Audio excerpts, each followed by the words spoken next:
Hello my dear friends, कैसे हो आप सब। आई होप कि आप सब अच्छे होंगे। तो दोस्तों, जैसा कि आप जानते हो कि आपकी क्लास 7 की हिस्ट्री की एनसीईआरटी जो चल रही थी उसके पहले लेसन का उसका 6 लेक्चर कंप्लीट कर दिया गया है। तो आप लोग वीडियो सेक्शन में जाकर वीडियो देख लीजिएगा। दोस्तों, अब क्लास 7 की जो एनसीईआरटी चल रही थी पहले लेसन का आपका 6 लेक्चर तो कंप्लीट कर दिया गया। आप लोग उसे समझ लीजिएगा, देख लीजिएगा।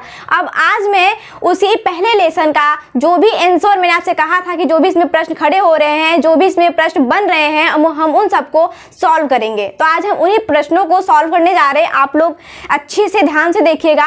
दोस्तों, जो लोग कमेंट ये कर रहे हैं कि मुझे अपना नोट बनाना है एनसीईआरटी की, तो मैं उसके लिए क्या करूं, तो मैं उनसे ये कहना चाहूंगी कि आप लोग अगर एनसीईआरटी की नोट बनाना चाहते हो तो जो आप लोग वीडियो देख रहे हो पहले लेसन का, उसमें जो भी पॉइंट है आप पॉइंट के अनुसार अपना नोट बनाइए।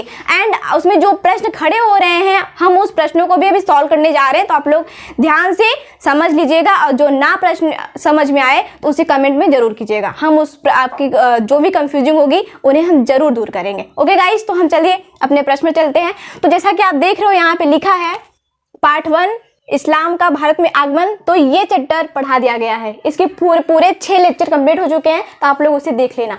और फिर यहाँ पे आप देख रहे हो लिखा है क्वेश्चन एंड आंसर। इसका मतलब ये हम आपको बता रहे हैं कि पहले लेसन में जितने भी प्रश्न खड़े हुए थे इसमें टोटल मिला के 10 प्रश्न बने हुए हैं। मैंने जो पढ़ा था एनसीईआरटी जब हम पढ़ रहे थे तो उसमें क्या प्रश्न खड़े हुए थे एंड उसमें क्या प्रश्न पहले से दिए गए थे और क्या आपके मन में प्रश्न खड़े हो रहे हैं, उन सबको मिला के पूरे 10 प्रश्न खड़े होते हैं। तो मैं आज उन्हीं 10 प्रश्नों को, यहाँ पे मैंने 6 लिखा है और बाकी में और समझाऊंगी। पहले आप इसे 6 समझ लीजिए।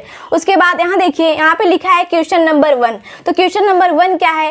क्वेश्चन नंबर 1 ये है कि इस्लाम का उदय किस देशों में हुआ। दोस्तों, क्वेश्चन आपके एग्जाम में ऐसे पूछे जाएंगे कि आप ये बताइए, ऐसे बोला जाएगा कि इस्लाम का उदय किस देशों में हुआ। तो वहाँ आपको 4 ऑप्शन दे दिए जाएंगे, जैसे अमेरिका, चीन, रूस, भारत। तो आप लोग क्या करोगे? जब आपको ऑप्शन पता होगा तब तो आप लोग इसे सही सिलेक्ट कर पाओगे। तो आपको सबसे पहले यहाँ फोकस ये करना है कि इस्लाम का उदय किस देशों में हुआ। यहाँ ये बात हो रही है कि जो आपका पहला ही टॉपिक में इस्लाम धर्म की बात की गई है, इस्लाम धर्म का जिक्र किया गया है, तो इस धर्म की उत्पत्ति शुरुआत किस देशों से होती है। ठीक है, किस देशों से होती है तो वो मैं आपको बता दूं। उसका आंसर ये है कि वो अरब देशों से होती है। ओके, ये तो क्लियर हुआ कि किस देशों से होती है, यानी कि इस्लाम का उदय किस देशों में हुआ, तो वो हुआ अरब देशों में। ठीक है गाइस, देखिए फिर दूसरा प्रश्न आपका ये खड़ा होता है कि विश्व में इसका प्रचार प्रसार कैसे हुआ। तो जैसा कि मैंने आपको बताया था कि इस्लाम धर्म का जो प्रचार और प्रसार होता है वो 3 तरीके से होता है। पहला तरीका तो ये जब अरब लोग भारत पर आक्रमण करते हैं तब, और दूसरा तरीका ये कि जब अरब व्यापारी भारत में व्यापार करने आते हैं तब, और तीसरा तरीका ये था कि जो ईरानी शरणार्थी थे उन ईरानों में अधिकतर लोग क्या थे? इस्लामी थे। ठीक है, तो इस्लामी थे और यानी कि ईरानी शरणार्थी का मतलब होता है कहीं अपना निवास स्थान छोड़कर कहीं दूसरे जगह क्या करना? शरण ले लेना, यानी सहायता ले लेना, उसे कहते हैं शरणार्थी। ये तो हुआ शरणार्थी का अर्थ। फिर यानी कि यहाँ 3 तरीके से हुआ इस्लाम धर्म का प्रचार एंड प्रसार, आपको ध्यान देना है। फिर वो 3 तरीका कौन था? मैंने आपको बताया, व्यापार, आक्रमण और जो सूफी संत थे, ईरानी लोग थे, उन लोगों के माध्यम से क्या हुआ? विश्व में इस्लाम धर्म का क्या हुआ? प्रचार प्रसार हुआ। भाई सीधी सी बात है, जब आप लोग एक स्थान से दूसरे स्थान पर जाते हो तो अपनी संस्कृति, अपने कल्चर को अपने साथ लेके जाते हो। तो आप लोग को ये ध्यान में रखते हुए इस पॉइंट्स को याद रखना है। इसका यही है कि विश्व में, इसकी पूरी बात हो रही है विश्व में इसका प्रचार प्रसार कैसे होता है। तो यही कारण था, ऐसे ही होता है। यानी कि जब अरब लोग आए थे, अरबों के आने से एक स्थान से दूसरे स्थान पर, ठीक है, आपको समझना है। फिर उसके बाद तीसरा प्रश्न आपका ये खड़ा होता है कि भारतीय लोग इस्लाम धर्म से कैसे परिचित होते हैं। यहाँ बात ये हो रही है, इस प्रश्न में ये पूछा जा रहा है कि जो भारत के लोग थे वो इस्लाम धर्म से कैसे परिचित हुए, उन्हें कैसे पता चला कि इस्लाम एक धर्म है। तो यहाँ पे इसका आंसर ये है कि भारतीय लोग इस्लाम धर्म से कैसे परिचित हुए। तो मैंने आपसे कहा कि जब अरब लोग भारत में आके, सबसे पहले तो अरबों का जो पहला आक्रमण हुआ था वो भारत के पूर्वी तटों पर हुआ था। ठीक है। तो और जो ईरानी लोग आए थे भारत में, वो भारत में आकर उत्तर पूर्वी राज्यों पर क्या किए, वो रहने लगे और यहाँ के राजाओं ने उनकी मदद भी की रहने में। तो जब वो यहाँ पे रहने लगे और जब अरबों का आक्रमण हुआ, तो इनका जो पहला आक्रमण हुआ था उससे क्या हुआ, उससे तो कोई प्रभाव नहीं पड़ा, लेकिन उसका सबसे बड़ा रोल ये रहा कि जो भारत के लोग थे वो इस्लाम धर्म से क्या हुए, परिचित हुए। पहली बार जब अरबों ने आक्रमण किया था, वो असफल रहा आक्रमण। अरबों का जो पहला आक्रमण था वो सफल तो नहीं हुआ, बट उसका प्रभाव भारत पे ये हुआ कि जो भारतीय लोग थे वो इस्लाम धर्म से क्या हुए, परिचित हुए, जान पाए, समझ पाए। फिर बात ये आती है कि भारतीय लोग इस्लाम धर्म से कैसे परिचित हुए। तो मैं आपको वही बता रही हूँ कि वो आक्रमण किए तब, और जब वो आके यहाँ पे बसे तब वहाँ के जो लोग थे, भारत के जो लोग थे, जैसे कि उत्तरी पूर्वी राज्यों में आके ईरानी लोग बसे, जो उसमें अधिकतर क्या थे, इस्लामी थे, आके बसे। तो उत्तरी पूर्वी लोग, जो बगल के लोग थे, उनके आस पड़ोस में रहने वाले, तटों पे रहने वाले लोग जो थे, वो क्या हुए, वो उनके संपर्क में आए। और ऐसे क्या हुआ, ऐसे ये हुआ कि भारत में इस्लाम धर्म वितरित होने लगा, फैलने लगा, उसका विकिरण होने लगा। इस तरीके से क्या हुआ, इस तरीके से भारतीय लोग इस्लाम धर्म से कैसे हुए, परिचित हो पाए, समझ पाए उन्हें कि इस्लाम एक धर्म है। Okay guys. फिर चौथा प्रश्न ये खड़ा होता है कि इस्लाम भारतीय संस्कृति का अंग कैसे बना। इस्लाम जो है ये धर्म है, आप जानते हो, इस्लाम भारतीय संस्कृति का अंग कैसे बन गया। तो इस्लाम भारतीय संस्कृति का अंग कैसे बन गया, तो इसका भी रीजन ये है कि जब लोग, यानी कि जब अरब देश के लोग यहाँ आके रहने लगे भारत में, तो उनके जो तौर तरीके थे, कुछ ऐसे तरीके थे जो भारत के वासियों को काफ़ी अच्छे लगे, काफ़ी आकर्षक लगे। तो उन्होंने क्या किया, उसे अपनाना शुरू किया। और जब सीधी सी बात है, जब आप एक दूसरे के संपर्क में जाते हो तो एक दूसरे से बहुत सारी चीज़ें सीखते हो, तो उसमें आपको जो अच्छा लगता है आप उसे क्या करते हो, उसे स्वीकार कर लेते हो। तो यहाँ पे वही बात हुई। यहाँ पे क्या हुआ कि इस्लाम भारतीय संस्कृति का अंग ऐसे ही बना जब अरब देश के लोग भारत के संपर्क में आए और उनके तौर तरीकों को देखना प्रारंभ किया। तो ये तो रहा इस्लाम भारतीय संस्कृति का अंग कैसे बना। अब यहाँ जो आपका पांचवा प्रश्न खड़ा होता है वो ये है कि इसके, यानी कि इस्लाम धर्म के संस्थापक कौन थे।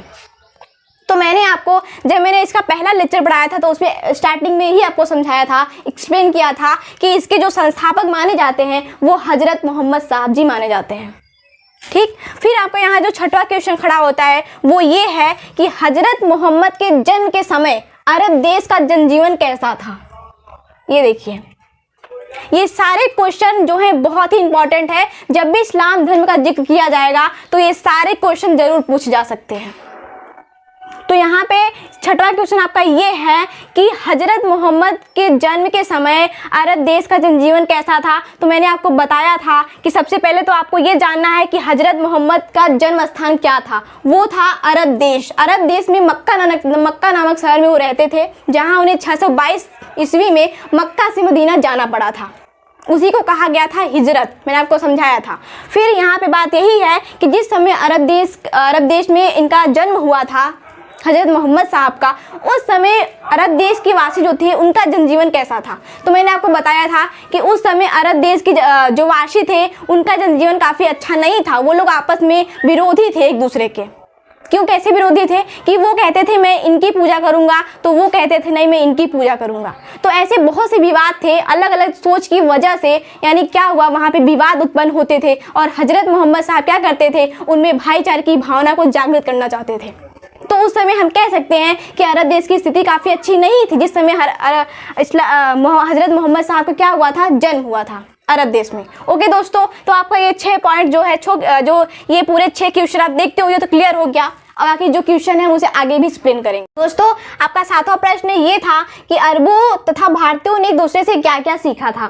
तो मैंने आपको बताया था कि अरबों ने भारतीयों से सीखा जैसे कि अरबी संख्या को हिंदी संख्या में गणना करना, हाँ, जैसे कि मैथ का ज्ञान उन्होंने सीखा। फिर उन्होंने ये सीखा कि कैसे, मतलब आयुर्वेद का ज्ञान को उन्होंने सीखा था अरबों ने भारतीयों से। फिर आपको ये बताते हैं कि भारतीयों ने अरबों से क्या सीखा था। तो भारतीयों ने अरबों से सीखा जैसे कागज बनाने की विधि, चरखी से सूत काटना, खान पान जैसे कि कचौड़े हो गए, समोसे हो गए, और कपड़े में जैसे सलवार कमीज हो गई, सबको सीना काट कर। तो ये सारे जो चीज़ें थी, ये सारी चीज़ें भारतीयों ने अरबों से सीखा था। तो दोस्तों ये तो क्लियर हुआ। फिर आपका जो यहाँ पे ये प्रश्न उठता है कि महमूद गजनवी का भारत पर आक्रमण का क्या उद्देश्य था। तो आपको यहाँ पे ये ध्यान देना है कि महमूद गजनवी का जो भारत पर आक्रमण था, उस आक्रमण का क्या उद्देश्य रहा। तो उसका जो मुख्य उद्देश्य था, उसका उद्देश्य ये नहीं था कि वो यहाँ पे राज करना चाहता था, नहीं, उसका मेन उद्देश्य ये था कि वो भारत की धन संपदा को लूटना चाहता था, यहाँ के धन को। उसका ये मेन मकसद था, किसका, महमूद गजनवी का आक्रमण भारत पर। तो उस आक्रमण का यही उद्देश्य था कि वो भारत की धन संपदा को क्या करे, लूट सके, यहाँ के धन को वो लूट सके। उसका ये मेन क्या था, उद्देश्य था। फिर यहाँ पे नवा प्रश्न जो आपका ये है वो ये है कि तुर्क आक्रमण के समय भारत की राजनीतिक दशा कैसी थी। तो हम आपको बता दें, हमने आपको ये भी बताया था कि तुर्क आक्रमण के समय भारत की राजनीतिक दशा अच्छी नहीं थी। उस समय क्या था, भारत 100 से भी अधिक छोटे छोटे टुकड़ों में विभाजित था और उन्हीं छोटे छोटे टुकड़ों पर सामंत राज करते थे और इन्हीं सामंतों को क्या कहा गया, राजपूत कहा गया। तो उस समय जो भारत की राजनीतिक दशा थी वो अच्छी नहीं थी। उस समय जो आपके भारत है वो छोटे छोटे टुकड़ों में 100 से भी अधिक टुकड़ों में विभाजित था और वहाँ पे अलग अलग शासक क्या करते थे, राज करते थे। तो ये तो रही भारत की राजनीतिक दशा तुर्क आक्रमण के समय। फिर उसके बाद में बात ये आती है कि 10वां प्रश्न ये है कि राजपूतों पर तुर्कों के विजय के क्या कारण थे। यानी कि जो राजपूत थे वो राजपूतों पर, यानी तुर्क ने जो राजपूतों पर विजय हासिल की थी उसके क्या रीजन थे, उसके क्या कारण थे, क्या रीजन थे। तो उसका रीजन ये था कि तुर्कों ने जो राजपूतों पर विजय हासिल कर ली थी उसका कारण ये था कि तुर्कों के पास अच्छी सेनाएं थी, उनके पास अच्छे अस्त्र और शस्त्र थे, उनकी जो सेना थी वो काफ़ी एकदम परिपूर्ण थी हर एक तरीके से। तो ये कारण था। और उसमें सबसे बड़ी बात तो ये थी कि तुर्कों पे क्या था, तुर्कों में एकता थी। तो भाई जहाँ एकता होगी वहाँ सीधी सी बात है कि वहाँ व्यक्ति को कमज़ोर नहीं समझा जाता। वहाँ पे एकता है भाई, वहाँ पे एकता है तो यहाँ पे आप किसी व्यक्ति को कमज़ोर नहीं समझ सकते। तो यहाँ पे वही बात थी कि जो खासकर तुर्क थे वो क्या थे, वो उनके पास एकता थी, उनके पास अस्त्र शस्त्र काफ़ी अच्छे थे, उनके पास हथियार जो थे काफ़ी अच्छे थे, उनकी सेना परिपूर्ण थी पूरी तरीके से। तो ये कारण था कि जो राजपूतों पर तुर्कों ने क्या किया, विजय हासिल कर ली और राजपूत हार गए। तो दोस्तों आपका ये जो पहले लेसन से इस्लाम का भारत में आगमन, इससे पूरे 10 प्रश्न खड़े होते थे, तो मैंने उसे सॉल्व कर दिया। तो आप लोग इस तरीके से अपने एनसीईआरटी के नोट बना सकते हो एंड जो आपने वीडियो में पढ़ा, जो पॉइंट्स आपको अच्छा लगा, आप उसके अनुसार भी अपना नोट बना सकते हो। दोस्तों आपसे मेरी एक रिक्वेस्ट है कि आप लोग चैनल को सब्सक्राइब जरूर करें, बेल आइकन प्रेस करना ना भूलें। ऐसे क्या होगा, यदि आप बेल आइकन प्रेस करते हो तो हमारे द्वारा पढ़ाई गया कोई भी वीडियो, उसका नोटिफिकेशन आपके पास सबसे पहले पहुंचेगा। ओके गाइस, आपका बहुत बहुत धन्यवाद।